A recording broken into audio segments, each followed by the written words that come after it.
Assalamualaikum warahmatullahi wabarakatuh.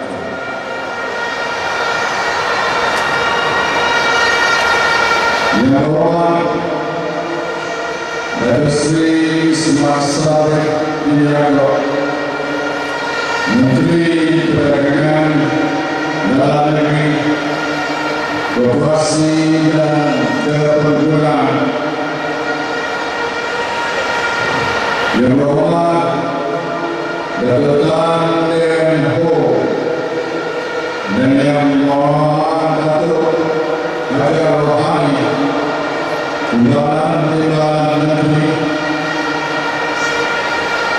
Yang terhormat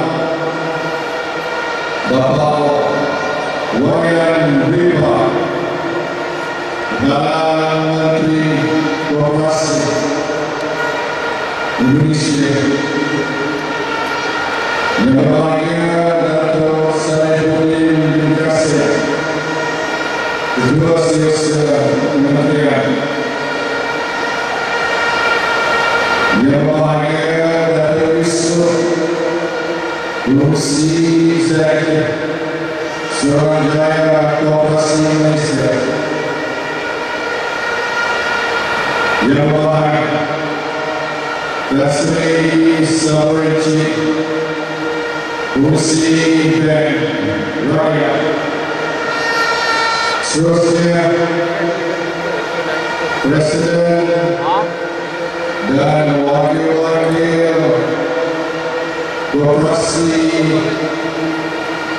dari seluruh negara, Wakil-Wakil Kementerian, tuan-tuan dan puan-puan yang saya hormati sekalian.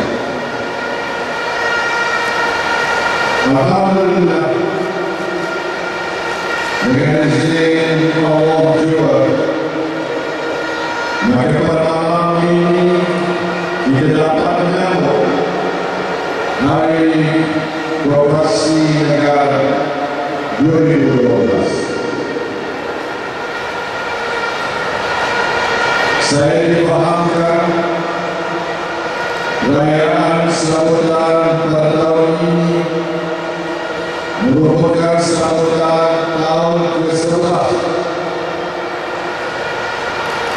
sambutan Hari Koperasi diadakan, dan sambutan pada kali ini mencatat sejarah yang teristimewa kerana sambutan Hari Koperasi pada kali ini yang terbesar yang pernah dapat diadakan sebelum ini. Saya ingin mengucapkan setinggi-tinggi tahniah dan terima kasih kepada Yang Berhormat Menteri Perdagangan Dalam Negeri, Koperasi dan Keperluan, serta kementerian dan institusi yang berkaitan, dan telah berjaya menghimpunkan lebih kurang 50-60 yang dapat hadir di stadium Bukit Jalil ini. Meskipun yang hadir dalam stadium ini mencecah jumlah yang besar, yaitu kira-kira 60,000, namun jumlah keseluruhan hadirin Koperasi melebihi 7 juta yang berada di sekitar pelosok tanah air ini. Tuan-tuan dan puan-puan sekalian, Koperasi merupakan tunjang yang yakin dalam menyumbang kepada ekonomi negara kita. Kalau sektor awam dan sektor swasta merupakan tunjang pertama dan kedua, maka koperasi merupakan tunjang yang tertinggi yang telah dan boleh menyumbang kepada perjalanan dan pertumbuhan ekonomi negara. Walaupun gerakan koperasi sudah pun bertambah dan boleh dikatakan sudah berjaya, tetapi pada hemat saya ianya belum lagi sampai ke tahap potensi maksimal yang boleh dicapai melalui perkembangan gerakan koperasi yang boleh diperkasakan lagi. Jika kita lihat matlamat dan peran gerakan koperasi tidak boleh disamakan dengan apa yang boleh dilakukan oleh sektor awam masuk dengan GLC maupun peranan yang dimainkan oleh sektor swasta. Oleh itu, masih terdapat ruang dan peluang yang boleh dimainkan oleh gerakan koperasi untuk memenuhi kebutuhan masyarakat kita, yaitu untuk mencari satu bahan dan satu bina yang boleh mencetuskan kegiatan ekonomi secara terlanjur dan melalui kepimpinan dan pengurusan yang cekap boleh menjaga pendapatan yang diperlukan oleh ahli-ahli koperasi. Kita dapat lihat bagaimana terdapat beberapa koperasi yang telah dan boleh terus mengisi dividen yang tinggi pada setiap tahun.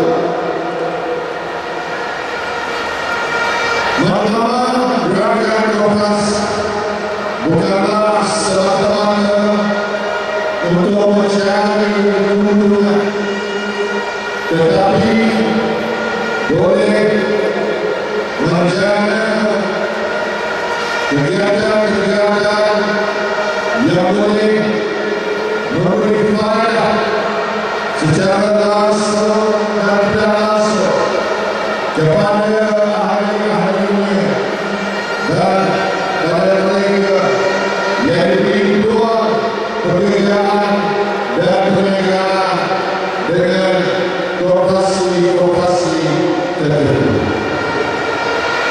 Saya percaya gerakan koperasi boleh melihat bagaimana sesebuah perniagaan itu boleh ditingkatkan lagi dari segi nilai tambah supaya dapat melibatkan diri dalam kegiatan-kegiatan ekonomi yang boleh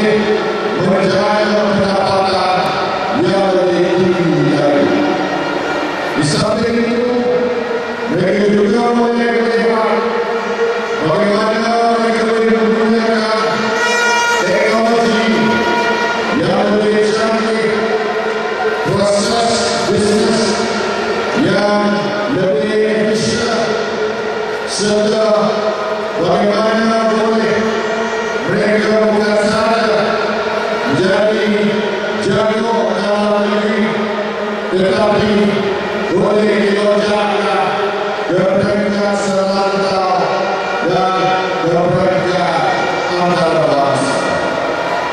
Saya mengajak kepimpinan demokrasi untuk sentiasa memilih bagaimana perniagaan dan usaha mereka dapat dikembangkan secara terancam supaya boleh menjaga kadar pertumbuhan yang lebih tinggi lagi.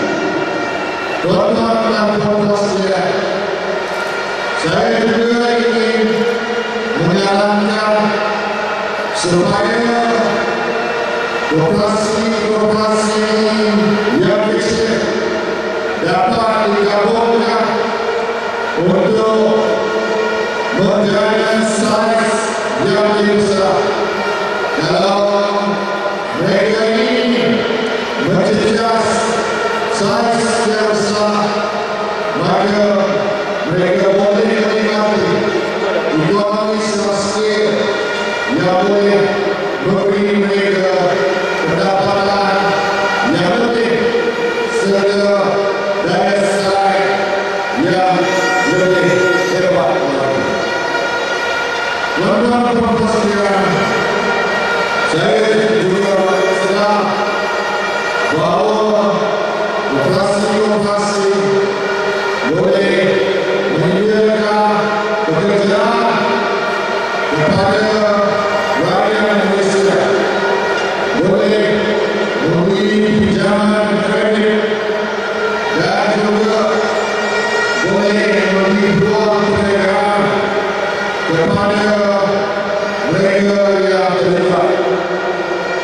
Saya berharap semuanya ini dapat dirancang dengan baik supaya bilangan dan juga jumlah koperasi yang dapat menjaga pendapatan yang tinggi akan terus meningkat. Tuan-tuan dan puan-puan sekalian, negara kita sedang melalui proses transformasi yang begitu bermakna lagi besar. Walaupun ekonomi negara-negara lain termasuk negara maju berada di dalam keadaan yang aman kondusif dan ada yang sudah pun mengalami kelistrikan ekonomi, tetapi berkat daripada pelaksanaan dasar transformasi negara dan ekonomi transformation plan dan government transformation program, maka ekonomi negara ini berada di atas landasan yang sehat lagi utuh. Saya percaya gerakan koperasi boleh menyumbang kepada kekuatan ekonomi negara kita. Dengan suasana ekonomi yang berdasarkan ini, maka sudah tentu ia akan memunculkan suasana yang lebih positif untuk gerakan koperasi di negara kita ini. Tuan-tuan dan puan-puan sekalian, saya sudah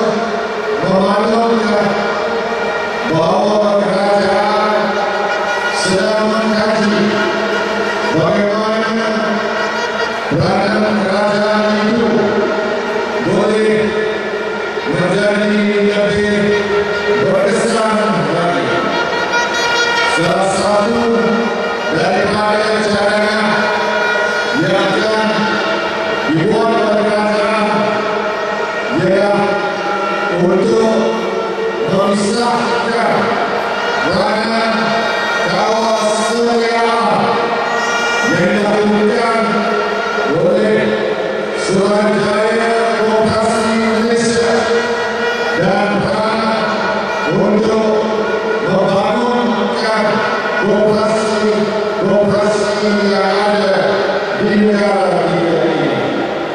Tidak sesuai dalam satu pada memainkan peran sebagai regulator dan di samping itu perlu membangunkan rangka koperasi. Adalah sesuai kalau kedua-dua peranan itu dipisah supaya kita dapat menentukan peran yang dijelaskan. Tuan-tuan dan puan sekalian, saya ingin mengumumkan di sini bahawa memandangkan Koperasi Besar Malaysia yang dianggoti oleh masyarakat berpendapatan rendah serta kurang berdaya maju. Saya ingin mengumumkan bahawa hak maksimum dan pembangunan bantuan asas oleh kerajaan akan dinaikkan daripada 30,000 kepada 50,000 bagi membantukan koperasi meningkatkan daya saing masing-masing. Selain daripada itu, saya ingin mengumumkan perubahan skim pembiayaan ekonomi anggota koperasi Satu Malaysia atau SKIM Satu Malaysia. SKIM ini merupakan dana pembiayaan mikro kepada koperasi-koperasi untuk menjaga aktiviti ekonomi anggota koperasi. Tuan-tuan dan puan-puan, inilah dua langkah atau tiga langkah terbaru yang saya umumkan pada malam ini. Cadangan-cadangan lain sedang kita pertimbangkan dan mungkin kita boleh umumkan pada semasa yang akan datang. Tuan-tuan dan puan sekalian, saya berdoa semoga kerajaan koperasi dapat dipacu ke tahap kejayaan yang lebih hebat lagi. Persiapkanlah diri dan minda tuan-tuan dan puan untuk menghadapi cara-cara baru. Percayalah, negara kita sedang menuju kepada masa depan yang lebih baik lagi. Kerajaan sudah pun memberi perancangan yang jelas dan jitu untuk mencapai status negara maju dan berpendapatan tinggi. Saya berharap rangkaian koperasi akan merupakan tunjang ekonomi yang ketiga yang semakin besar kalau sudah mencecah pendapatan pada tahap 23 bilion seperti diumumkan oleh Bapak Menteri sebentar tadi. Saya berharap jumlah ini boleh ditingkatkan lagi kepada tahap yang jauh lebih besar. Tidak mustahil satu hari nanti Gerakan Kooperasi Indonesia boleh dijadikan contoh kepada